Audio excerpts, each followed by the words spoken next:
D.C. Police Inspector Ed Spurlock targeted these career criminals when he created a special unit called the Repeat Offenders Project, or ROP. That unit focuses entirely on identifying, finding, and catching the career criminal in the act of committing a crime. Since Ed Bradley told the story a year ago, several major cities have set up programs modeled after Washington's ROP unit. Cities like Miami, Philadelphia, Albuquerque, San Antonio. As for the ROP unit in Washington, it keeps plugging along. I think about the dangers of hitting a door constantly. It's like that old saying they used to beat into you in Vietnam: stay alert, stay alive.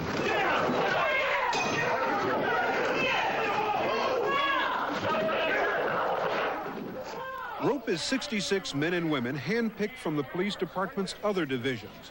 First, for being good at what all police do, then for some special expertise and an attitude about repeat offenders. Officer Bill Hayes, 42, a former Vietnam helicopter pilot, he grew up on these same streets he now polices.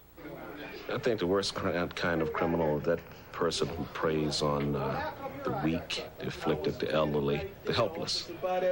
Did you cut your head on the glass or what? No, something hit me, man. Just don't move that eye around, man. Just don't move it off. Sergeant Jim Vucci, 39, 13 years on the force. The most vicious criminal out there is someone who needs drugs, someone who's high, needs to get high, will do anything to get drugs. You got one out there that needs emergency service. All right. Any dope or guns down there? Yeah, you had the handcuffs. I'm going to take them here.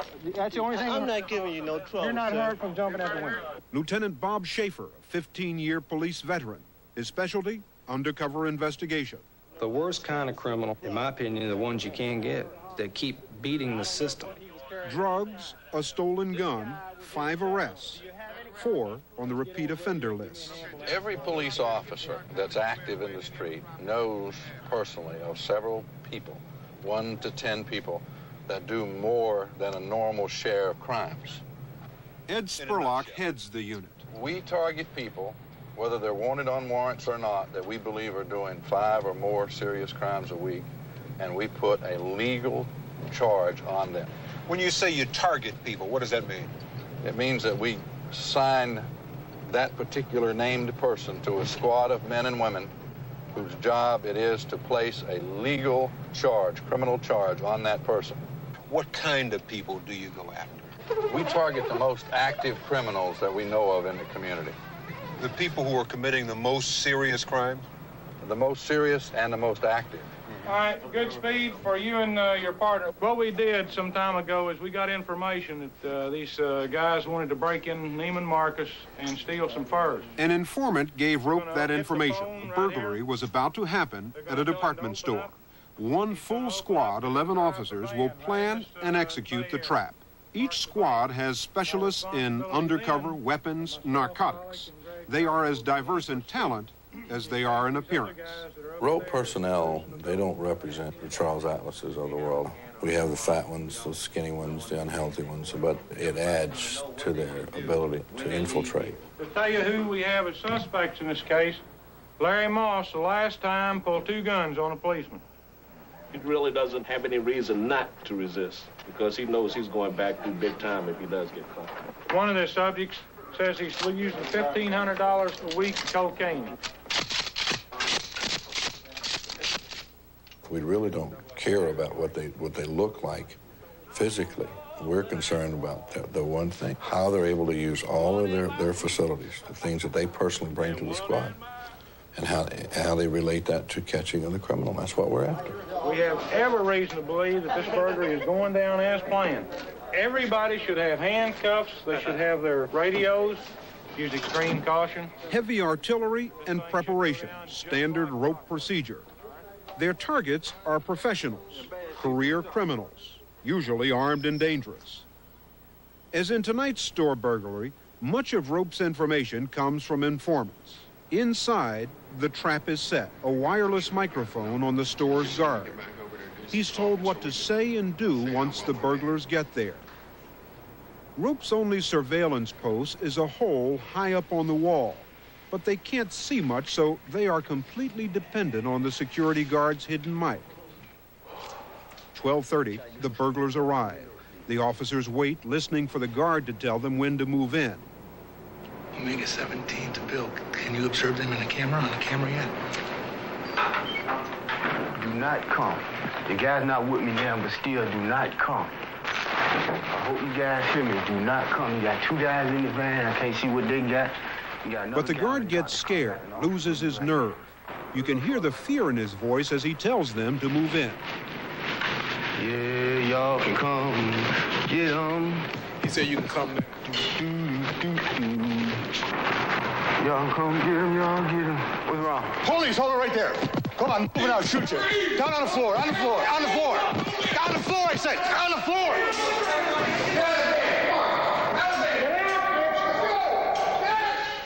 Five people in custody on the loading dock at this time. Give me some handcuffs.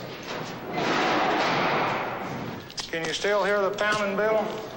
I copy. Give us a couple of minutes, say, until we get all the prisoners secured. 2 weeks of planning, 2 hours to execute. The 5 men arrested have 104 prior charges. It's a textbook rope case. No injuries, and because the crime is stopped in progress, no victims. By concentrating its manpower on this one store on one night, Rope prevented a multi-million-dollar theft. Up at Neiman Marcus, we have 5 prisoners up here, and we want to transport them separately to the rope unit over. When we first started, we thought that we were better than we really were at catching crooks. We thought if we targeted a person that does armed robberies, that we had a pretty good chance of catching him in the actual process of doing an armed robbery. But we found that it wasn't that easy. So we had to go from a large concentration on surveillance to infiltration and investigation. You're trying to infiltrate organizations? That's correct. You put men undercover? A lot of men undercover. An officer is photographed for a phony ID. He'll go undercover as a store delivery man. We infiltrate burglary groups by going there acting like we are a burglar and sell property as if it were stolen. The police load a van with merchandise the undercover officer will try to sell to a fence, a dealer in stolen property. The officer will wear a concealed microphone. His conversation with the fence is recorded in a rope van parked across the street. We always get approval through the proper channels to do it when the one party consents. And we find that it's very helpful because it tells the judge, the prosecutors, and the jury exactly what this person is into. Man say you was looking for some stuff. Yeah, what you working with? It's almost all cosmetic stuff. Come out of the truck, I'll show you. This is the kind of stuff that I roll with every day. You know. We knew this guy was predisposed to do this crime anyway. We just gave him an opportunity to do it. Huh? What's that in the yellow bottle? That's aspirin. And there's your, you know, the time zero film. Yeah. And that sort of stuff. You know, razor blades. Okay, Boogie, you made a good connection. You make you some money. We can make some money. You made a good connection. The conversation went, as you heard, he was willing to buy it, and he knew it was stolen. He thought it was stolen when he bought it. After 7 visits to the fence and 3 weeks of surveillance, Rope has recorded enough evidence to make the arrest. Neighborhood Police Department. Why, thank you very much. But they must be prepared legally to defend their methods. The fence has 11 prior arrests and knows the law. Can I call my attorney? Yes, you can. Okay, let me call my attorney. I'd like to be here during the search. I'd like to be here during the search. The police also know the law, and they don't want to be charged with entrapment, which might cause a judge to throw out the case. No, you got yourself twisted up. I'm trying to turn around with you. I am. I'm not giving you any difficulty. We're very careful with administering the laws in these areas because we do not wish a restrictive rule. We like the laws as they now exist that allow us to sell property as if it were stolen. Look, there's a procedure that we go through. The gentleman is under arrest. He is handcuffed. He is now going to be taken up to the station and processed. That's it. And we are going to execute the search warrant. The best search warrant is for drugs because it allows police to search everywhere. The Rope officers knew they would find $1 million in stolen goods here. The bonus was $8 million in narcotics. Hidden inside a pair of boots is a large quantity of a brown powdered substance. We need somebody to field test it. The correlation between drug users and habitual offenders is obviously there. Over the last 3 years in Rope, It seems like about 92% of the offenders that we have arrested are either narcotic users or sellers. The negative on coke, positive on heroin. 18 to omega-13. Omega-13 by. Bill Hayes on a stakeout watching repeat offenders sell stolen clothes. Let me tell you something, drugs and at the bottom of most of this garbage. You're gonna find that the junkie, some of them doing 5 and 6 spoons of heroin a day, they're gonna steal. They're gonna go out 3 or 4 times a day and steal. Okay, we just had some cross from the east side of the street to the west side of the street in front of Chez Maurice, and they doing land office business. It's closed, they're all on hangers.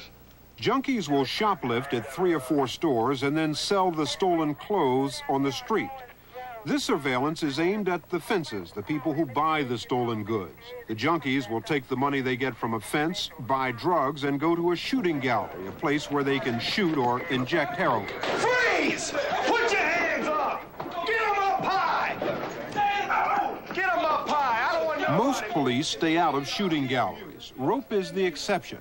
Many of their 10,000 outstanding warrants are for such desperate addicts they can often be found in this kind of hellhole. You better find some sky, buddy, I'm telling you. Get them up. Get them up high. This is a place where they can get off the street. They can come in here, $2, they can shoot up. On previous occasions, we've recovered a substantial amount of narcotics upstairs where he sells to them, too. Find the wall. You're going to get hurt, I'm telling you. My leg is stuck. Move. Get up. Legs. Move. We hit the places to arrest the people that are already wanted on warrants. They're there. It's a matter of finding out their right name. It's an easy hit where you're going to find anywhere from 15 to 50 hardcore junkies at any one place. So I'm going to go where they're at. I'm going to hit the places they frequent. There were 60 addicts here, but only 1 arrest, a woman, a fugitive, charged with shoplifting and prostitution. They find no other of their outstanding warrants here. It was a disappointing night, a waste of Rope's heavy manpower. Let me ask you about the raids. We went on a number of raids with you. When you go out with a lot of men and women. Why so much force? Because we want to be able to control the situation. We don't want to give anybody a chance to resist us. We should be in so control of the situation that we don't have to get hurt or hurt anyone. And numbers help you to do that? Numbers help us, yes. Open the door. Open the door. Open the door. Open the door. The majority of the raids that we go on, nobody's going to answer the door.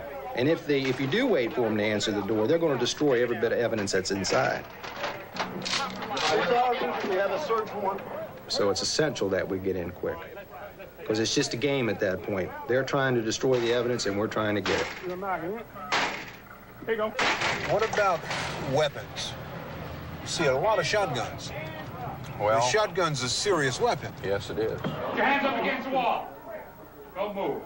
We don't want anyone to get the idea that they can resist us, that they can draw that pistol in their belt and have a chance to get away. We don't want to get hurt, and we don't want to hurt them.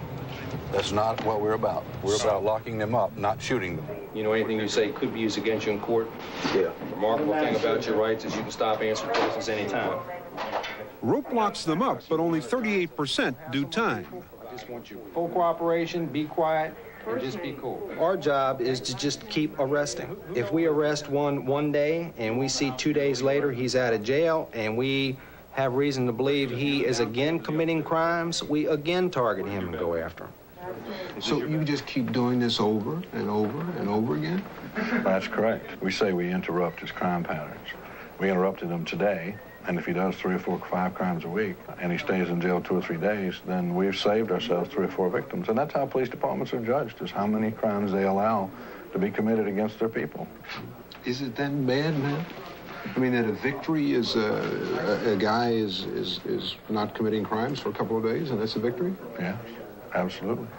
And no question in your mind but that Rope in this city has had an impact? I know it has. I know it has. When you walk down the street and you hear people say, that's that Rope unit, you better watch out. If they ever get on you, they'll stay on you forever. You can't ever do a crime again without worrying about them being around. Stop them and hold them. Stop them and hold them. I think the taxpayers are getting their money in the job that we do as policemen. I'll blow your goddamn head off. For what, man? What is your name? Mark. Mark what? Right. Just ask some of the persons we have dealt with to call us the creepers, because you never know when you're looking in one of our faces, and we're going to say, you locked up, sucker. You know what you're wanted for? Burglary. Burglary? Yeah. Not me, man. In the raids you've seen tonight, 16 repeat offenders were arrested. Among them, they had 171 previous charges. Charlie wanted the rope off. One final note. Inspector Spurlock says that Rope's proudest accomplishment to date is that in 5 years the unit has never been sued for entrapment, nor for violating anyone's civil rights.